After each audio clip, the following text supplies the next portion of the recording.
I used to work with Coca-Cola, and they talked about making sure their product was the term they used. I always found it funny that their product was at risk of sale. At home, if you don't turn up with purpose, with presence, if you don't have a high sense of what you're trying to achieve, then next thing you know, your kids are in their room for 3 years, and you've allowed it to occur because your purpose isn't bigger than the challenge.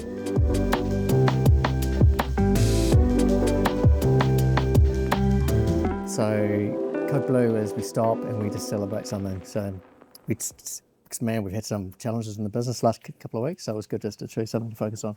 But yeah, Code Blue was the Johnny Walker. What kind of constitutes that kind of success? What's the difference between a day-to-day success and a Code Blue? Well, yes. So we pulled off a video this week, which was a team effort. So everybody contributed to the script of it, which is not normally. Normally I just get in front of the camera and talk, but I needed some input just around the wording, and it was just significantly better because of the team. Cool. And one of the guys said he works somewhere else, and he said at the other office he doesn't get the office is quiet. Yeah. Nobody talks, or there's no sort of input. So we just sort of celebrated that. Yeah, he was just telling me about that actually. Right, yeah. He was standing in for you. Yeah. Right, there you go. So I heard about the other office. Oh, fantastic. So yeah, Code Blue was when we had, during COVID years, when we were just flush with cash, and so we had like the $400 bill of whiskey. Yeah. So this is, I've just been told, $150 bottle. So I'm hoping it will get back to the $400 bottle. Yeah. In the next couple of years. Yeah. So Balvenie 21 year is a great Balvenie? $400, $350, $400. Okay. Have you had that, Balvenie? So good. Oh yeah? Yeah. It's my favorite, reasonably priced 21 year. You get it from the supermarket? You just every week you just get a bottle? Oh, yeah, absolutely. Yeah. To mix with my ginger ale. That's right. Yeah. It's a good mixer. Yeah. What's that? Oh, it's a fly. Is it a bit of fire? Yeah, it might have been. Anyway, cheers, bro. Good to have you with us. Are we rolling? Yeah. Oh, awesome. So what's been going on, man? Oh, that's good. That's not bad, eh? Yeah. So I can't actually tell the difference between a $400 bottle and a $150. I don't think. Yeah. And I tend to go for a blend. I'm happier with a blend. Oh, is this a blend? I think so. Huh. Is it? Yeah, blended. Yeah. Mm. So do you know with a blended one, I don't know why I found this out recently, that that if it says aged 15 years and it's a blend, that means the youngest whiskey in it has to be 15 years. Oh, I like that. By law in Scotland. Really? Yeah, I think. Do you think they have the same law here? Yeah, potentially not. Yeah. But it's a good law. Mm. Have you been to Scotland? No. Have you? No. No. So you've just heard this? I just heard it. Yeah. Is there more companies in New Zealand making whiskey? Cadrona. Yeah, so yes, but their whiskey won't be 15 years yet. No, I don't think so. Maybe 5 or 7 or 8. 7 or 8, right. It's quite good though. Do you know it's Andrew Reid's cousin? Really? Yeah. I did not know that. Yeah. Man, we should be getting free whiskey. I know. I don't know how close they are, but if I was him... Most people don't really like their cousins. So. Yeah. Well, I love my cousins. No, I love my cousins too. Yeah. Oh, there's a sticker on mine too. Yeah, sorry about that. Do you have a... We just normally drink. We normally don't worry about the stickers. I'll leave it there. Do you know with whiskey making, Yeah. I notice a lot of them at the field days and stuff will turn up with gin. Is gin on the way to whiskey? Is gin the thing they make as the... Well, I think maybe gin doesn't have to age. Is that right? So they can just start making gin, right? And make some money. Whereas the whiskey is something that's a long term. I'm just thinking about their business strategy. I think so. Cadrona was selling lots of gin, eh? Yeah. Which is called the Reed, I think, for that reason. Because the cousin's name, it shares the same name. Yeah. Oh, nice. Yeah. It's interesting. But so what about you? What's been going on with you? I didn't answer. You didn't answer. You can go. I didn't let you answer. It's been busy with Flair. Obviously, we've been expanding into the States. I'm actually heading off to the States tomorrow. Are you? Yeah. What's this trip? Where are you going? We're into New York. Oh, awesome. And then up into Canada. We've got a factory in Canada. Are you going to go through New York State, or are you flying from? We're actually in New York for a day just to meet with a couple of the customers. Mm-hmm. And I don't know what's going on with the domestic flights over there and then into Canada, but the usual connections are just not available. Really? So I booked my flights quite late, but we've had to go through New York to get to Canada. All the other flights were just stupid. Wow. So, you know, like 1 o'clock in the morning and that kind Yeah, of stuff. yeah, So, yeah. so New York, Canada, we're visiting our factory for a little bit, and then just down through the East Coast mainly just to meet with clients. Who's going? You and Me and Tori. Oh, yeah, cool. Yeah, so it'll be a good little trip, just a couple of weeks. So What are you noticing is different about the US market? to New Zealand. Yeah. Well, they love our product. They've there's nothing like it. Like we just are used to it here. There's way more of an outdoor fireplace culture here. Although, and so when they see it, they're like, yes, this fits what we want. This is kind of like the thing they dreamed about, but didn't know what it looked like. Yeah, So cool. yeah, so it's super exciting. That's how my wife actually described me. Right. The thing she always wanted, She but dreamed never about, knew but what it didn't looked know. like. Yeah. She's disappointed how what it actually looked like. No. No, I'm sure she wasn't. She made a dream. You can't meet your dream. You've got to keep moving on. No, what? Weird. That is a weird takeaway from that. But No, that is weird. I was just thinking about how we'll move on from that comment. That's silly. But yeah, so that's going really well. Export's fantastic for business because it causes you to reassess every part of your business model. Yeah. So yeah, but the outcome of that is a lot of busyness and Yeah. a lot of learning for the business and so on. You should answer the question.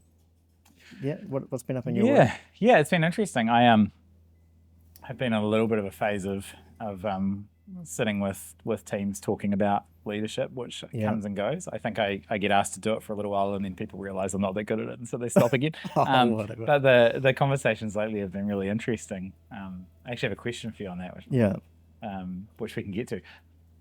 But first, I only for the first time today saw your square, and I'm looking at one now, but your square fire? Oh yeah, the Phoenix we call it. Yes, it's behind the cameras. Yeah, That's awesome. yeah, That's my type of fire. yeah. Well, mate, there you go. It would suit your house. Yeah. Not that I've seen photos. Yeah, you're like, but it would suit your is house. that just your perfectly. standard go-to, even though you haven't Yes. seen the house? It's like, right. look, from everything I know about your house, wow, it'd really fit in that yeah. space Yeah. out the front. No, I have seen your space. Yeah, the Phoenix is great. It's that real modern Yeah. look, and your place would just match that perfectly. What I would suggest is this finish here, which nobody can see what we're looking at, but potentially you might like that on the face of that. That's the one you were showing me, eh? That finish? Yeah, that's cool. It's called the hammer grind. Yeah, So yeah, I like it. yeah. So that's just come from customer demand over the last couple of years. Yeah, it's just so elegant. It is. Hey. It really is. That's a really interesting story behind that, Yeah. which I won't talk about too much. But one of our main competitors thought I copied them. Oh, with that one. Yeah. So How can you copy a rectangle? yeah, well, that was my main argument. And if you're listening, competition. So yeah, we had some backwards and forwards, and they chose to disagree. But a rectangle fireplace is as basic a shape as you can get, and they are all over the planet. So obviously, we think ours is very special the way that looks. So What's it called? yeah, What's it called? it's called the Phoenix. Right. Yeah, actually, and the reason why is because it was in Phoenix that I first got asked for that shape. Phoenix is also a cool name for a fire. I know. Yeah. Yeah. Yeah, so people in Phoenix were like, you've got to do a straight up and down fire in the moment. Right. So hence the straight up and down That's fire. cool. Yeah. I like it. Yeah, thank you. Yeah, so you've been involved in because people don't know you, you're in all sorts of leadership-y roles, board, governance roles. Sort of all the people I know, you're sort of most active across a bunch of different industries. So yeah, what kind of, because I was talking about this before, that a lot of our customers, most of our customers would be businessmen and women. Sure. They either own a business, have owned a business, Yeah. they're an executive in a business. So they'll be in this current economic environment, leadership environment, working out how to do business well.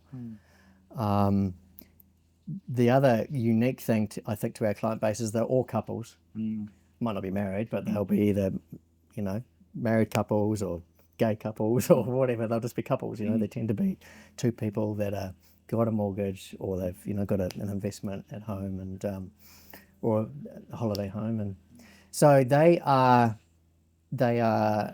really interested in leadership, in high performance, and achieving and success, and trying to work out what happiness looks like, I guess, at home and at work.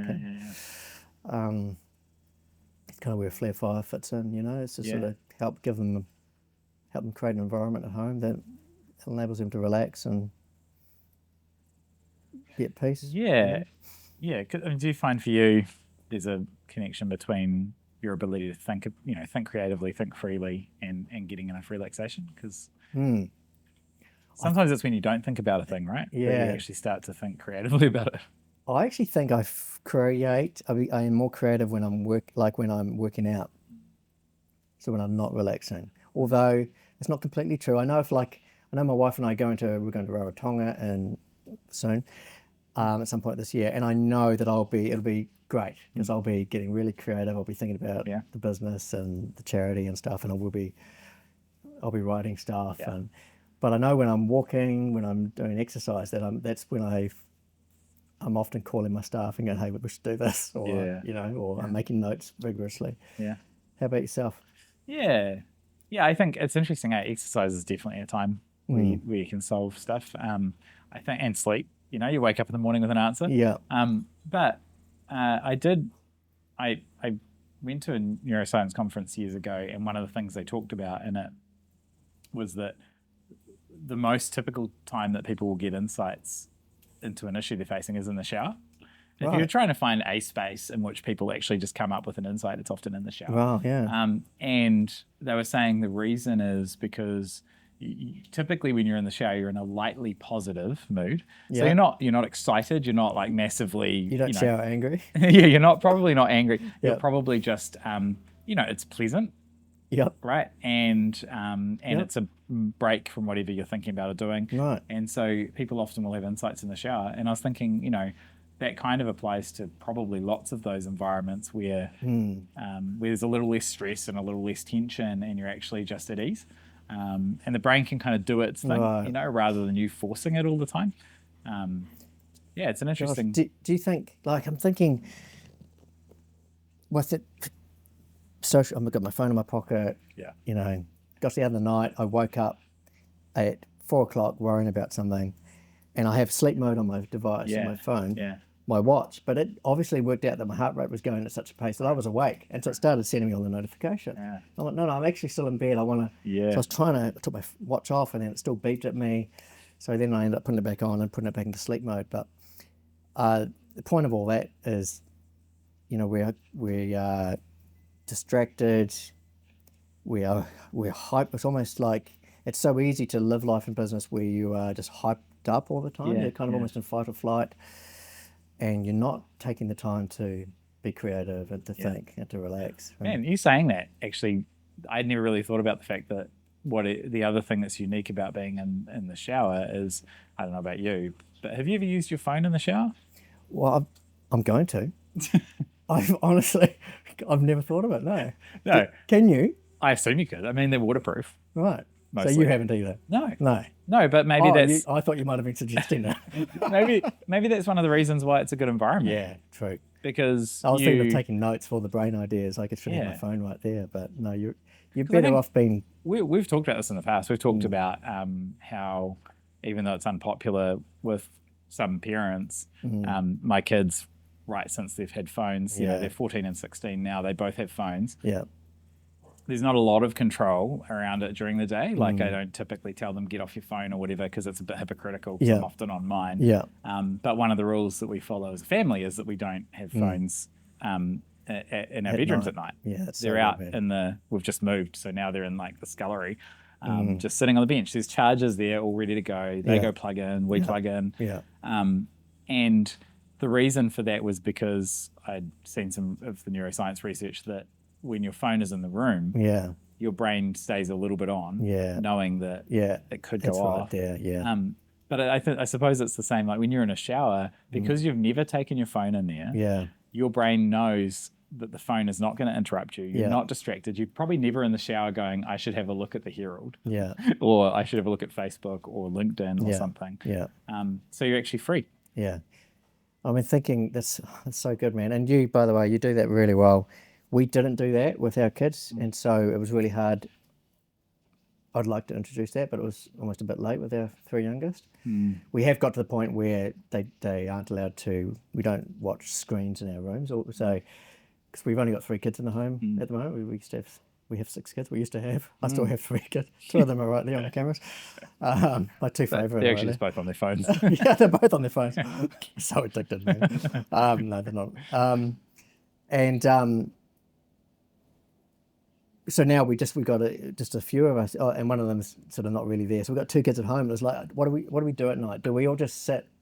Yeah. Am I going to be downstairs watching Netflix while you're upstairs watching your thing on Netflix and you're in your bedroom watching your thing? Yeah. Is this what family looks like now? Yeah. And you talk to the kids about it and they're like, no, that sucks. And I'm like, yeah, imagine if that's our next 3 years until you leave home, that we're all just in our rooms. Man, this happened last night. Like, I just last night I decided to try something different because I watch a lot of TV at night. Yeah. Somebody said to me recently, they're like, I don't turn the TV on, I turn my brain off. Got it. And I was like, that's actually what I experienced. Yeah. It's like just that moment. It's your way of just going, okay. Yeah. And so but I've noticed that Isaiah, my son, 16, he'll come out, he'll look at the fridge and then he'll go back to his room and shut the door. And then he'll come back and look at the fridge. It's a common thing. Yeah. But he never stays. Yeah. And I was like, I wonder if the TV doesn't go on, if he'll come and stay. He came out at about like 6:30 or something. Yeah. And he stayed till 10. Wow. So the TV wasn't on, so you were more available, was it? Was it about your position? He wasn't interrupting. Yeah. And, I think he just felt a different vibe because he wasn't interrupting. And so we just chatted and about what's, about his life. It was pretty amazing. And I don't know that will happen again, but it was a cool experience of seeing that what I'm doing when he walks in has an impact on how available I seem. And the challenge with that is the energy it takes, right? For you. Yeah. Because you've got to stay present. Yeah. And I think, we were talking about this the other day, is we think that to be present, we think that being present is some joyful moment that we get to. Yeah. Oh, yeah, I'm so present in the moment. And we think of fluffy clouds and just peace and ease, whereas I actually think that being present is really, really, really hard work. Yeah. And I know for myself, I've got to be really purposeful with being present. And so I can do that. Sorry, it's got a message on my watch. Yeah. So you're not even listening. I know, it's telling me to stand. Did you get one? No, I didn't. Weird. No. I stood before we came in here. I'm totally present though. Great. There we go. That's the point. So I can do that kind of thing a couple of nights a week, a few nights a week. Yeah. But if I try to do it every night of the week, man, I'm exhausted by the end. Yeah. Now I know I'm a bit of a dickhead. I know that that just fell over. I know that the way my attachment style, talk parenting, I won't go there, but I know that it takes a lot of energy for me to step in, to lean into relationships. I have to be quite intentional with it. Whereas I can think of most of the people around me, they get energy from the people around them, and they don't like being isolated, whereas I get the energy from not being connected. Yeah. It's a challenge as a parent. Yeah. And it's a challenge as a leader too, because it takes energy for me to walk around the team and try to connect. And so that brings me full circle, because I've been thinking about meditation. So we're thinking about not having our devices. Yeah. So most of the time I try to have a quiet time, or to meditate in the mornings. And man, I've been struggling to do that the last couple of weeks. Yeah. And I think it's because I'm just so hyped up that the moment I'm trying to have a quiet moment, it's my phone, it's that email, it's that notification, it's I need to go and deal with that issue, and trying to stop for even just a few minutes is hyper hard. And I know that when I'm not able to do that I'm less effective as a leader. So I think it's going to be my challenge when I go to the States. I think it's going to help me just to maybe try to get back into the right habit there. Do you have any days in your life, like do you have a day a week or a day a month, whatever, where you have no screens or anything like that? Don't be silly. Yeah, I don't either. No. But I've been my wife and I have been talking about that recently, going, what would it look like to just actually not engage with any screens or anything for a day, a day a week or a day a month or whatever. Let's say you did that. Let's talk about it. Would you include the TV? I think so. Yeah. So it would be no phone, no iPad, no computer? Would you work that day? Well, I think you'd have to choose a day you're not working. Yeah. Yeah. But for you, you could probably choose a day you're working, to be fair. But you just engage more with people. For you, it would be really easy to find a day you're not working. But for me, yeah, totally. No, not true. I think distraction is actually killing it for leaders, right? Like and making us reactive. Like one of the things I was back at the beginning that I was actually thinking about talking to you about is as I go around and talk to different leaders in organizations, and usually it's because the CEO's got me to come in, but I'm talking to SLT or whatever. Yeah. So what was that word? SLT? Oh, senior leadership team. That's cool. That was a good podcast type host, like clarification. I know you know it, but you're like, someone might not know it. No, I actually didn't know it. Oh, okay, cool. Yeah. Well, there you go. But going in and talking to these groups, I noticed that people are really reactive, and that I don't think people have even fully adjusted yet to the fact that we're in a bit of a tougher time, right? Yeah. For businesses. Yeah, we should talk about that. I'm listening. I'm just stoking the fire. Keep talking. Keep talking, man. So, like, if you think about the last few years, it was so positive that leaders actually didn't have to do anything. They literally could just turn up and business was good. React to things that are happening. Yeah. Right. And I think you can react to things when you're distracted. Yeah. Right? True. Like when you're distracted, you can get an email and respond to it. You can get a complaint and deal with it. Yeah. Right? True. What you can't do when you're distracted is make proactive moves towards the desired future. A better future. Yeah. You can't execute on your vision when you're distracted. Yeah. You can't come up with a vision when you're distracted. Yeah. So I talk to these people and go like, what do you want the next 5 years to look like? What's the strategy for the organization? Yeah. They just describe their current problems. All right. Because they're distracted leaders. So that's interesting. So would you say then, let's pause on that, because I might do the same. I might just go, well, here's all the problems I want to fix. Yeah. And you think that's not necessarily vision, that's more just solving problems? Or What do you think? Is there a higher level of vision than that? It's a really good question. It's challenging because I think all my problems come as a result of the vision, because of where I want to be. That's good. Yeah. And all of a sudden, I know the business I need to have in a couple of years, all of a sudden highlights everything that needs to change. Whereas if I want to maintain status quo, it all goes away. All the issues go away. Just like they've all gone. I don't need to deal with them. Yeah. Because I can, you know what I mean? But I think that's you as a leader. I think you do take time to actually go, what do I want the future to look like? Yeah. And I think less are. Right. Like there's a lot of leaders now that are in their seat because they got in their seat during good times. Okay. And they don't actually know how to focus on creating a change and creating a beneficial future, right, for themselves and for the people around them. And that's not, it is a critique. It's not intended to be a critique. Yeah. It's like it's an invitation, right? Yeah. For people, some of the people I've been meeting with, and for me, and for you, and for us to step it up each time and to go, how much time am I putting into focusing on creating a future that better future is valuable. And so when you have a team like that are just focused on the issues and they're obviously busy, distracted or whatever, do you want another drink? What would you say to them when you step into that kind of SLT? Yeah. What's your main thing that you are thinking, I need to get this team to shift on? I think I haven't really thought about it that way, but what I would say I end up talking about a lot is habits. Yeah. We think about personal habits. Gonna have to get another bottle of whiskey. There's no more celebration of successes at Flair. Can you check sales though and see if we're up to like the $400 bottle yet, or if we're still, or if we have to get like a $30. That's right. Or apple juice. I think we have personal habits, and you and I have had to learn a lot over the years about our personal habits in terms of our physical health and mental health and all of that. Yeah. But there's professional habits too. You know, how well are we creating space to do the role that actually is the leader's role? Because the leader's role is not just to respond and react. The leader's role is not just to deal with people even. The leader's role is actually to create a future that isn't yet, right? Yes, absolutely. And to find ways to carve something out. Yeah. And we can see it in the people we admire. Yeah. We look at them and go like, man, they've created whole industries that didn't exist, whole products that didn't exist. Yeah. It's what excites me about something like that fire. Yeah. Is like, I walk in here today, I haven't been here in a while. Yeah.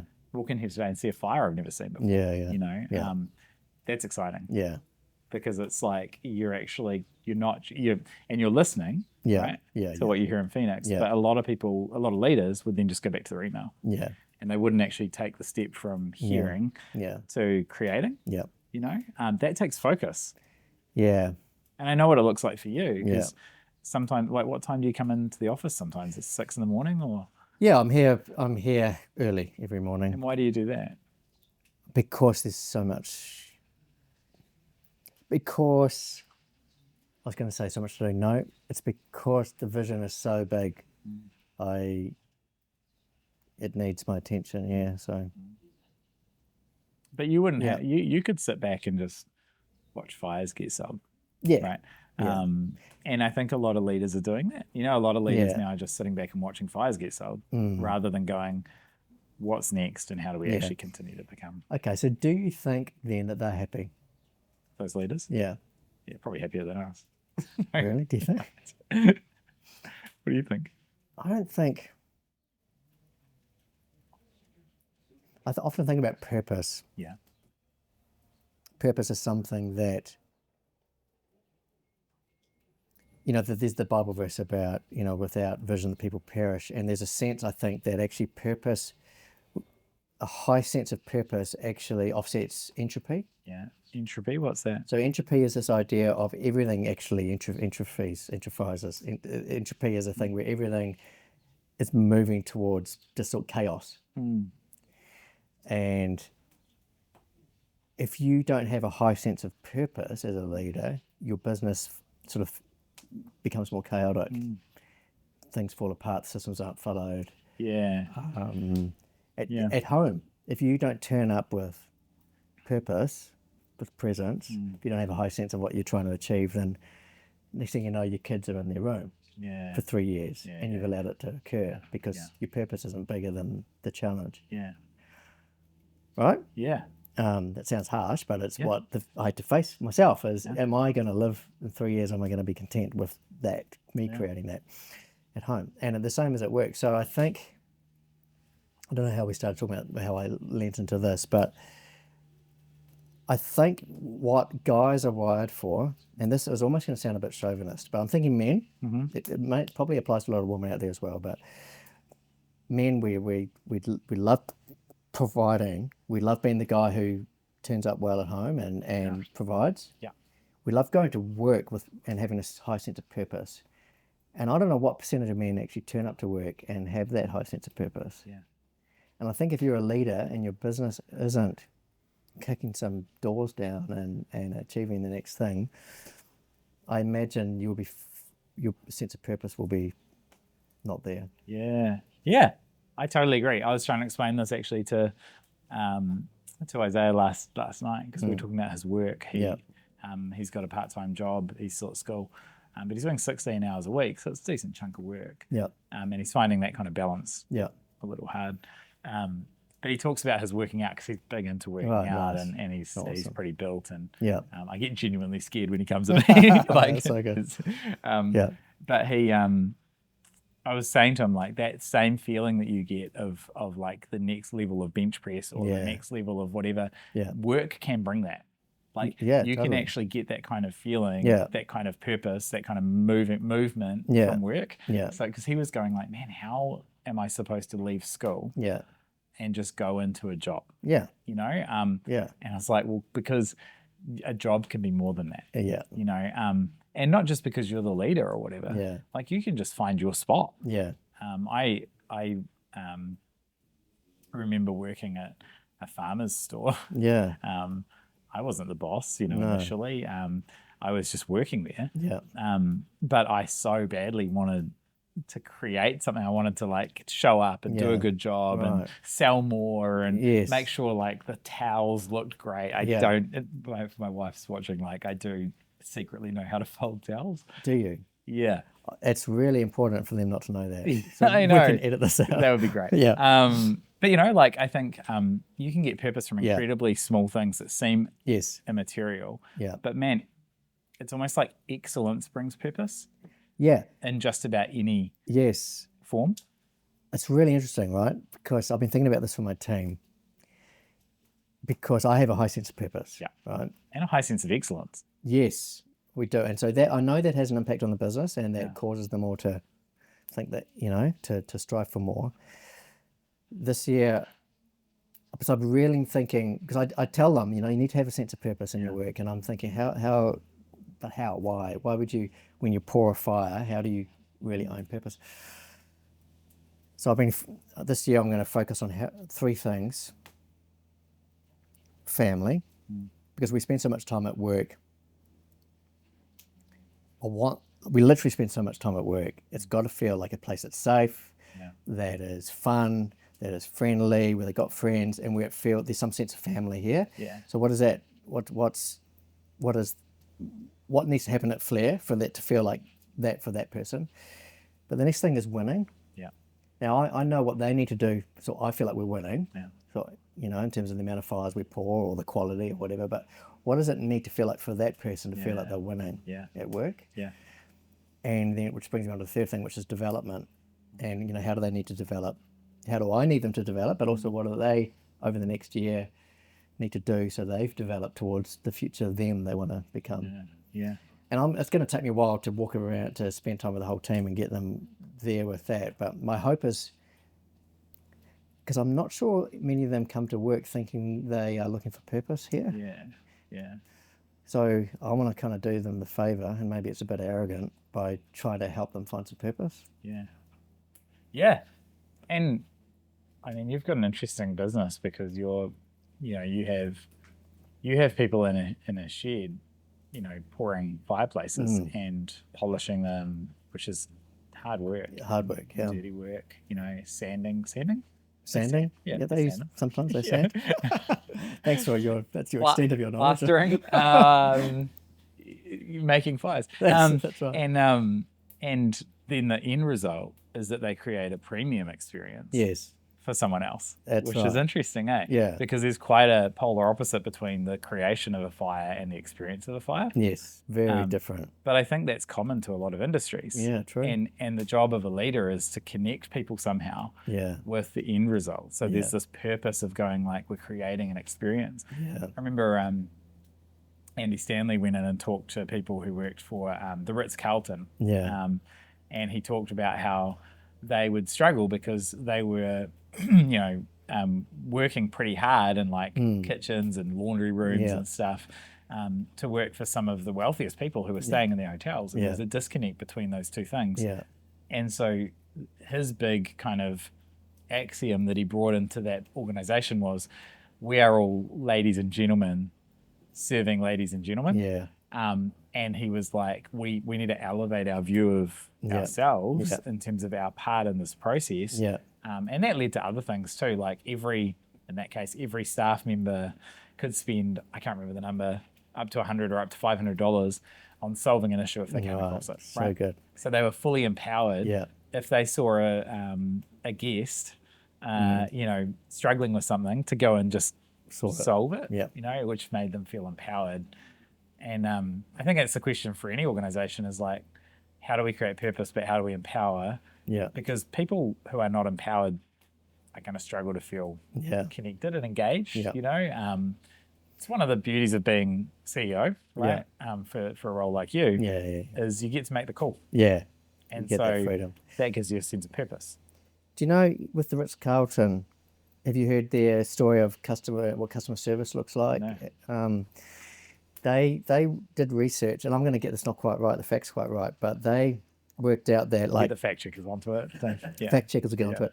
like say 10 years ago, it might be more like 10, 15 years ago, they worked out that someone could come in through the front doors, come right up to the counter and stand there, and they could stand there for a minute and a half. I can't remember, it was like a minute and a half and 2 minutes before they felt like they weren't having adequate customer service. Sure. But then over the last, say 10 years, it moved to being like 20 feet. Wow. So they had measured it and worked out that if customer had got within, I'm saying 20 feet, I don't know what the exact measurement was, let's say it's 15, 20 feet of the counter, and the person behind that counter hadn't smiled and recognized them and said hello, that they had already felt like they hadn't that they hadn't had adequate, optimal customer service. Yeah, that's funny. Man, that reminds me of 20,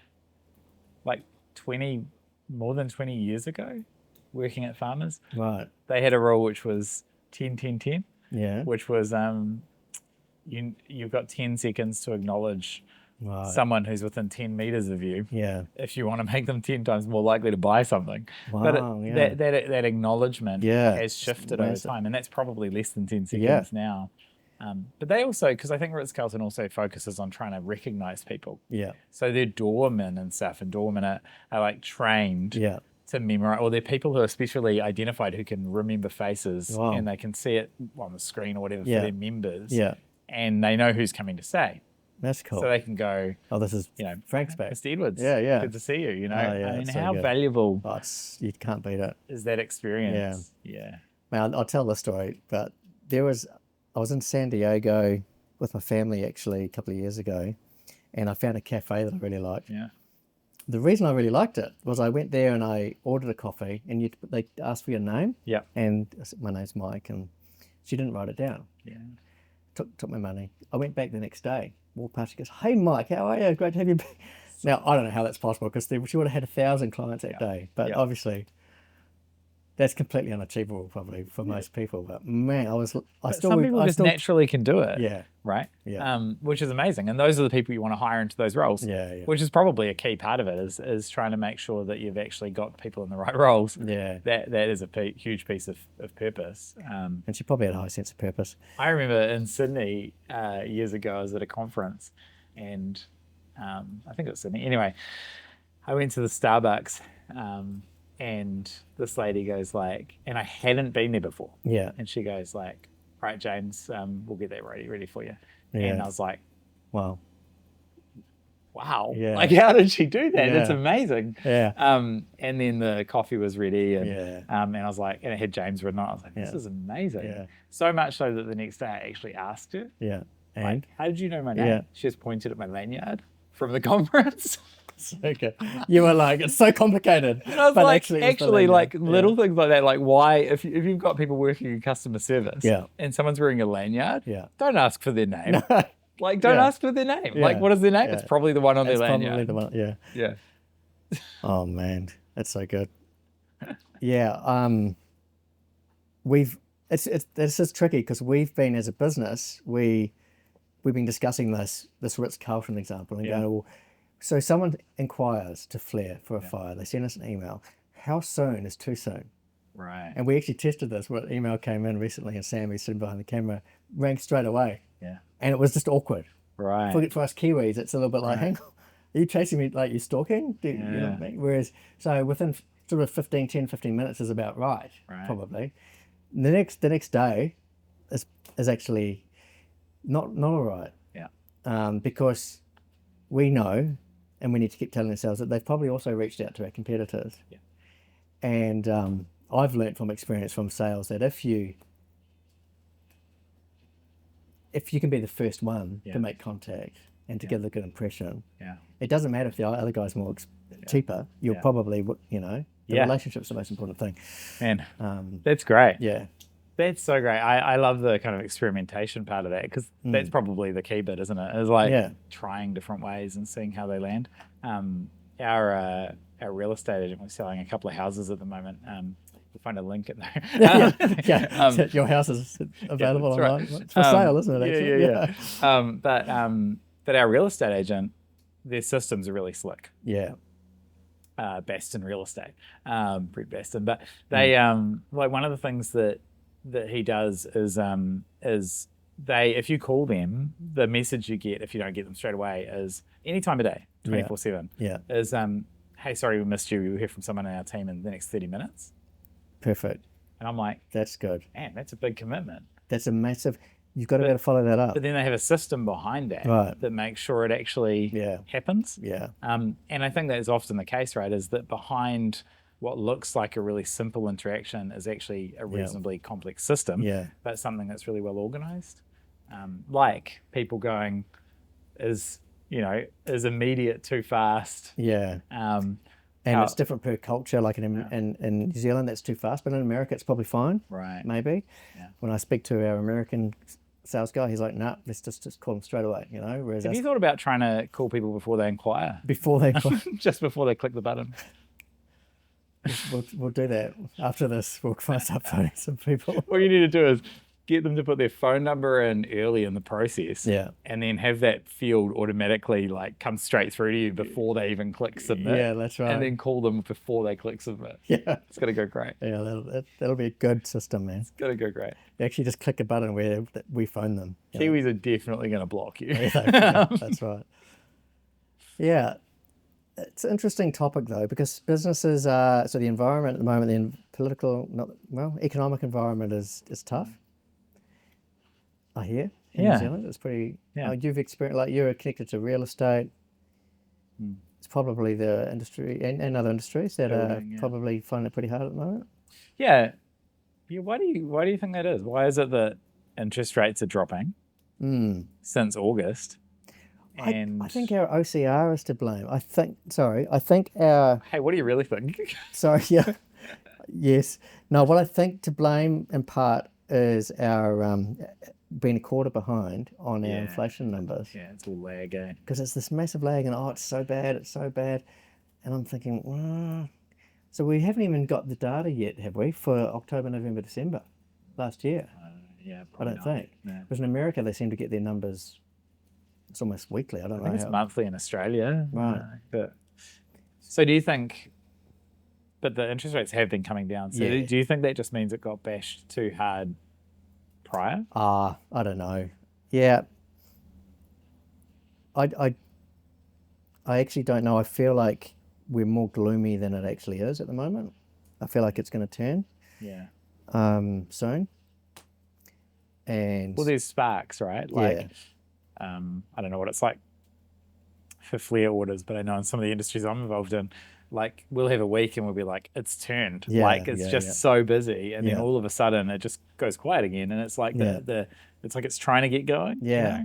It's like my old 1991 Mitsubishi Mirage. I remember it was trying to get going in it.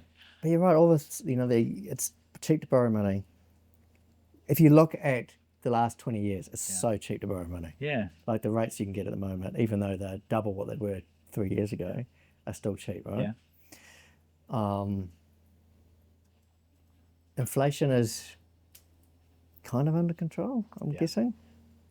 Yeah, I mean, certainly it's in the mid-range, so 2-ish% is the New Zealand mid-range. Global economy, global markets have improved. I think, so the tourism's down, so that, and migration's down, so I think those are having an impact, but I think it's probably migration, I'm guessing. It's probably, and that's interesting watching the States and how they'll handle that, but what do you think? What are the main challenges you're finding leaders are struggling with at the moment with this economy? Yeah, I think there's a lack of confidence in customers still. Yeah. I think it's building, but it's still there. And is it debt levels? Is it because their debt's gone up and they weren't servicing debt, or? Yeah, I don't know. It may be that, but I think it's just there is a little bit of global uncertainty. Yeah. If you try and figure out right now whether you should fix interest rates and for how long. Yeah, true. That's hard. When you go and read a bit, you start getting hey, the long-term interest rates are probably as low as they're going to get 3 or 4 years. But then it's except for if this tariff war continues between the US and other countries, then that could create a recession in the States, or a depression in the States, or recession probably, which would then reduce interest rates. Yeah. And so I think people are just sitting on their hands and trying to figure out what to do. And people who are in that position tend to be conservative with spending. You know, and with discretionary spending. I think supermarkets are probably, I don't know, but supermarkets are probably not struggling to get people in. But if you're building new homes, or you're, you know, selling fires, and I know things have lifted significantly in both of those spaces, but they're still not where they were. No. And, you know, I think if you're in those sorts of luxury spaces, people go, I'll just wait, you know, and they'll, I don't know what it's like for fires, but I know for housing, people will inquire, they'll show interest, they'll even look at designs. And normally that would then lead to, within 3 or 4 weeks, a contract. At the moment, 3-4 months later, they're still going, I don't want to stop, but I'm not ready to, you know. So it is a confidence game. And that's partly driven. Now's the time, man. Like there is, I genuinely believe that. Prices are, sorry, talk over you. So carry on. But your pricing's down, I'm guessing. Sorry, they can cut your mic. They can. I love talking over you. It's my favourite thing to do. No. But what you were saying is, what I was saying was, that there's a big stock of houses, right? And so the prices are pretty stable. If not kind of flat. And so now, and interest rates are down. So now is the time before it turns. For everything. Like, right. You know, new builds. You know, there's been deflation. So the cost of building a new house has it come down? It's less than it was a year ago. You know, like, because materials have come down. I don't know where it's at right now, but global freight at one point came back to below what it was before COVID. You know, and it's probably level somewhere there now. You'd know. It's not crazy in terms of historical numbers. So when you're bringing all of this stuff into a country like New Zealand to build, it's affordable. Because it's slow, sub-trades are doing reasonable pricing. They're not being exploitative, you know. So building a house, I can't imagine that there'll be a better time in the next 10 years to build a house than right now, right? Same with buying a fire. Like, you know, you guys have, you through that process of things being quieter for a couple of years, you've driven efficiency into your business. You've tried to keep your prices as effective as they can be. And so, like, you look out into the future, demand will lift and your prices will have to lift. That's how it'll work. Some point, and so there's never a better time to buy a fire than right now. So I think my personal view is, and we've just bought a house and we're selling a house, and you know, we decided not to sit on our hands because we went, this is a moment in time that is probably the best time to actually act. And I think the whole economy needs to do that. You know? I think the same. And it comes back to the idea of purpose and vision and stuff for leaders. It's like you just have to step up and go, we are going to do this next cool thing. We're going to grow. We're going to push the boundaries. We're going to develop that new product. It's easier for Flair because I've got a fairly flat management structure. I've got a fairly small SLT. If you're sitting in a business that's bigger, oh God, I don't know how many of our clients are caught up in corporate. Some of them will be. You know, for sure. I'm mad because I've been in big business. I know what it's like. Like, you can't get anything done. There's 12 meetings a day, and Barbara spends the whole time talking in the meeting, and nothing gets done. No offense to all the Barbaras out there. Karens. You have a Karen, so I have you a Karen. can say I that can because she's really good. Most Karens I know are actually really good at their job, but that's why we all need a Karen. What's the male version of a Karen? I don't know. Be a Mike. Probably not a Mike. James? No. James? No, not a James. What do you reckon? Daryl. Sorry, Daryl. All the Daryls that have bought Flair Fries, we love you. All right. And the Karens. If there's a Daryl and Karen out there, can we hear from you? That'd be great. We would love to. We've got a prize for you. It's an empty bottle of. No, we will have a prize for Daryl and Karen. Just reach out. Would you call yourself Karen and Daryl, or Daryl and Karen?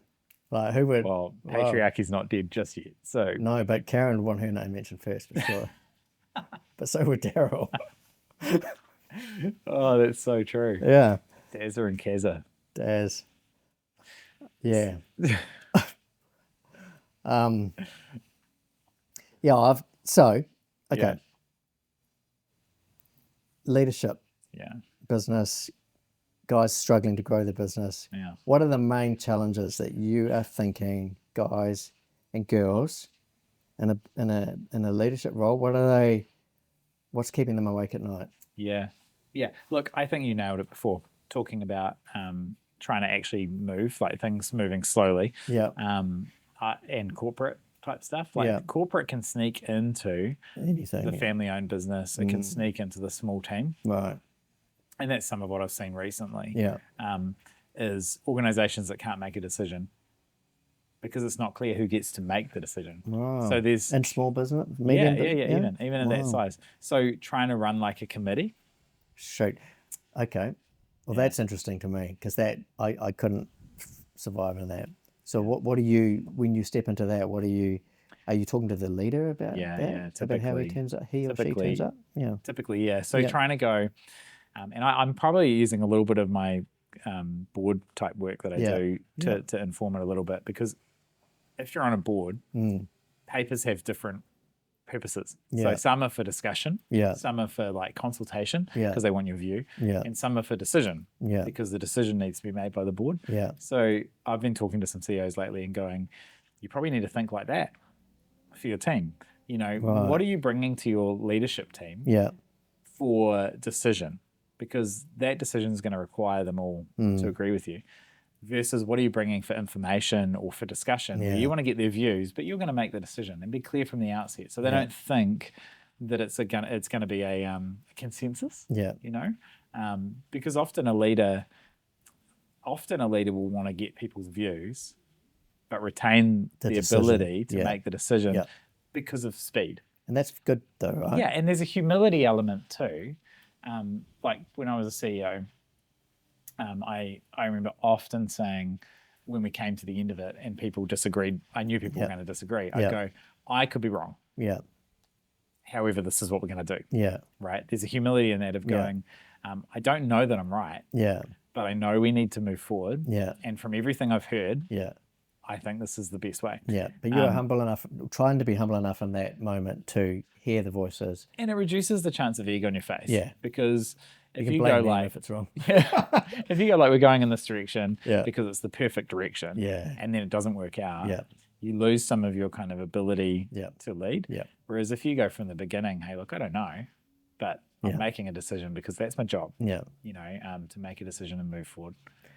So, okay, with the leaders that you work with, how much of this clarity, this ability to discern between, am I looking for an input, or am I looking for input, or do I not, you know, are they confused? How much of it is to do with the fact that their life is so messy and chaotic that they don't have clarity themselves about what they're trying to achieve? I think they do typically have clarity. And they think the way that leadership should work. Leadership's shifted, right?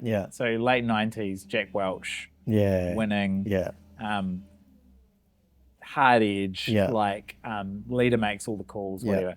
And then it was like, oh, that didn't work. We need to go really collaborative, really like, we need to slow it all down and involve everybody. We went through collaboration. So I want to get everybody involved.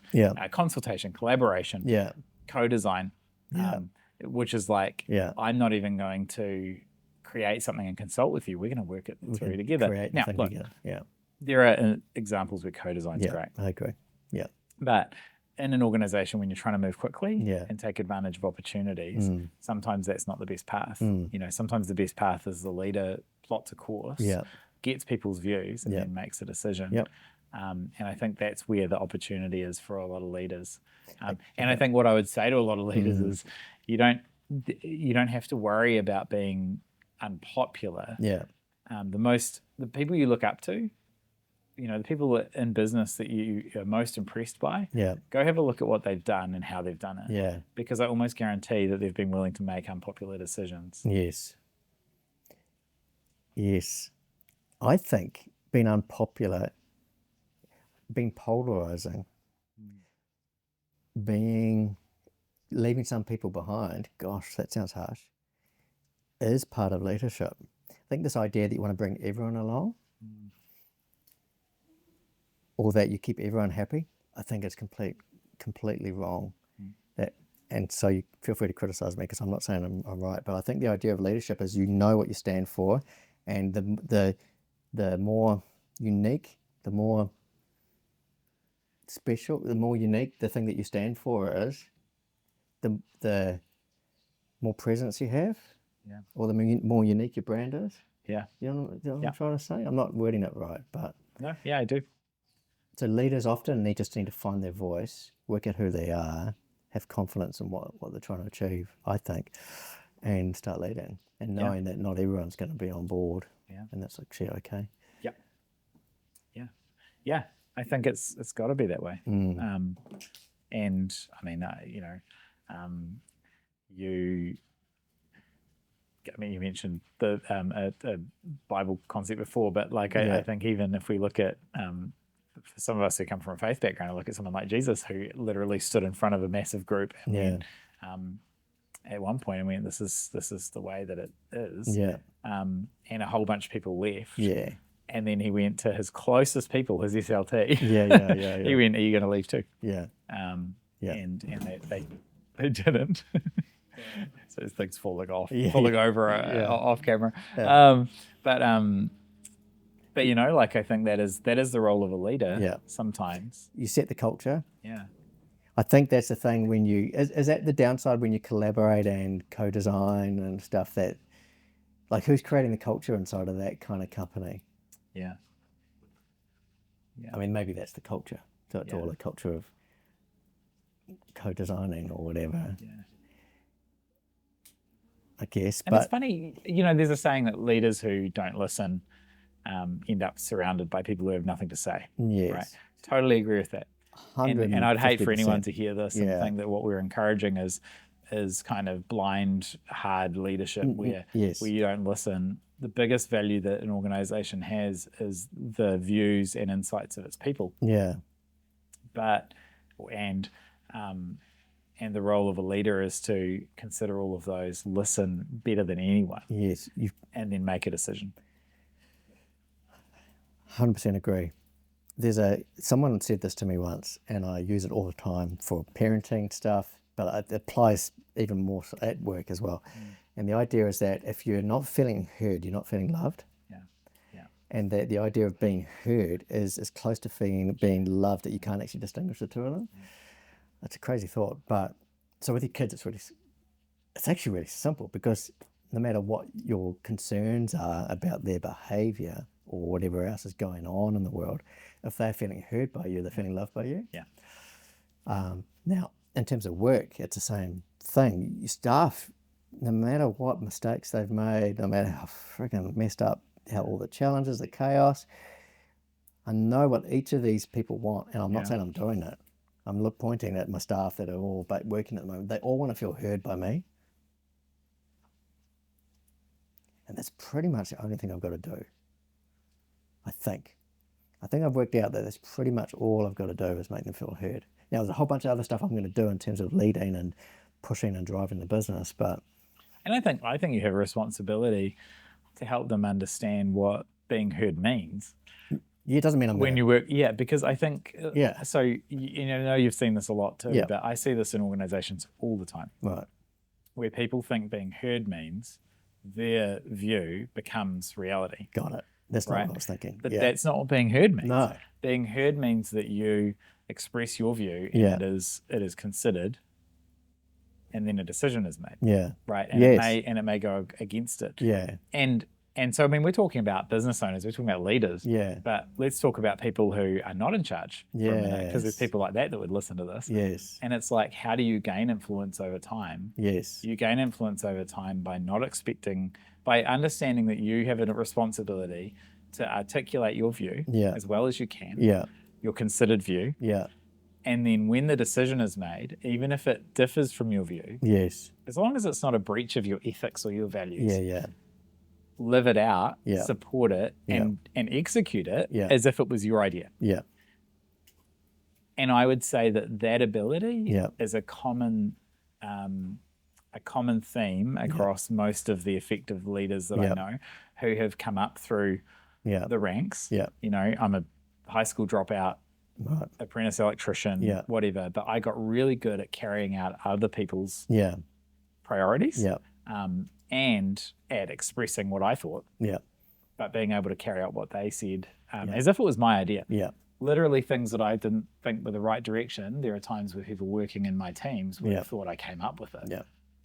And I think that's huge. It is huge, and it's an art form. Influence by doing that. Yeah, you do. And I think the leader makes it easier for the staff to follow like that when they've heard them. And as you say, it doesn't necessarily mean doing what they say, but it just means listening and hearing and making them feel like they've been heard, you know? And you can do that in a conversation. Because a lot of that is don't start convincing. Keep inquiring. So as a leader, when you're hearing that stuff, don't feel like you need to talk that person into your view right now.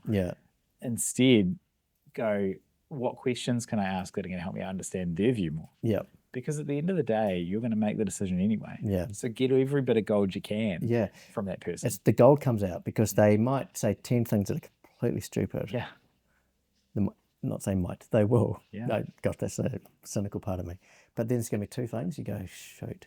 And those 2 things, or that one thing with something else that you pick up from another guy, and the next thing you know, you wake up the next morning with a strategy that's brand new. And then you go out and you say, I could be wrong. But after a conversation with all of you, this is where I think we need to go, and this is what we're going to do. This is where we're heading. And have confidence in yourself, because we actually don't want to be led by people who are insecure and lack confidence. We want to be led by people who have a sense of purpose, form a view, have a sense of purpose, and are willing to be decisive and set a direction. Correct. I agree. We all want that. And I think when we have that, when a leader turns up with I think their presence almost comes from purpose. It almost comes from, like, this guy knows it's not like he has to be charismatic even. It's just this idea of that he's on mission and he's hearing and we're moving forwards. All of those things are, when you turn up to work, that I could turn up for that. Whereas if we're stagnating, we're in committee meetings all the time, Barbara talks all the time in that meeting, Daryl turns up to the other meeting. You know what I mean? And oh my God, why have I come to work today? And nothing's been achieved. Versus the leader who's saying, this is where we're heading, and this product is, we are going to create this product. We're moving forwards. What's the next thing we need to be doing? What's your part of it? You know, That's good, man.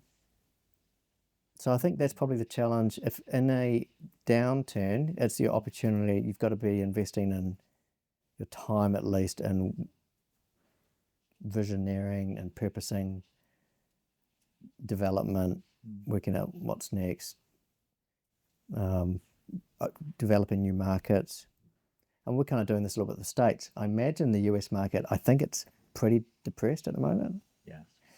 From what I understand and talking to the landscapers and stuff we're dealing with, I think it's quite a depressed market. And I